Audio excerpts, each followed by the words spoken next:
ముందుగా అందరికీ ఉగాది శుభాకాంక్షలు.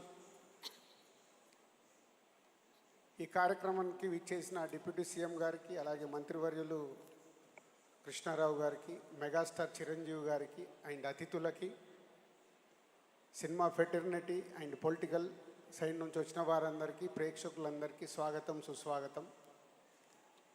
టక్ఫా లాస్ట్ ఇయర్ చేసుకున్నలాగే ఈ సంవత్సరం కూడా ఈ తెలంగాణ గద్దార్ ఫిలిం అవార్డ్స్ ఈవెంట్ని అద్భుతంగా చేయాలని సీఎం గారు, డిప్యూటీ సీఎం గారు, అలాగే మంత్రివర్యులు కోమటిరెడ్డి వెంకటరెడ్డి గారు, ఎఫ్డీసీ చైర్మన్ అయిన నాకు అండ్ ఎండి గారికి ఆదేశాలు ఇవ్వడం జరిగింది.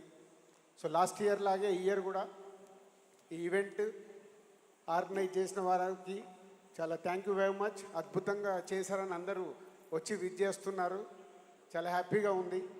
అలాగే తెలంగాణ రాష్ట్ర ప్రభుత్వం సినిమా ఇండస్ట్రీకి, ప్రభుత్వానికి మధ్యలో వారధిలాగా ఉండాలని సీఎం రేవంత్ రెడ్డి గారు నన్ను ఎఫ్డీసీ చైర్మన్గా చేయడం.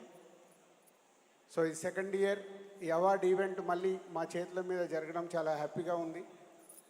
అండ్ ఈ సెకండ్ ఇయర్ అవార్డు గ్రహీతలందరికీ ఎఫ్డీసీ తరఫున ధన్యవాదాలు చెప్తూ, ఆల్ జ్యూరీ మెంబర్స్ చాలా కష్టపడి హానెస్ట్ అవార్డ్స్ ఇవ్వడం చాలా సంతోషాన్ని కలిగించిందని ఇటు ప్రభుత్వం నుంచి, అటు ఫిలిం ఇండస్ట్రీ నుంచి, ఇటు మీడియా నుంచి అభినందనలు రావడానికి కారణమైన ఆల్ జ్యూరీ మెంబర్స్కి thank you very much.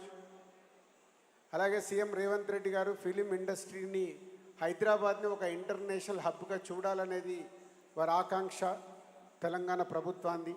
So FDC ఆ సైడ్గా అడుగులు వేస్తూ ముందుకెళ్తుంది. So thank you. ఈ ఈవెంట్ని ఇంత సక్సెస్ చేయడానికి వచ్చిన మీ అందరికీ ధన్యవాదాలు. Thank you very much. Thank you so much Dil Raju గారు.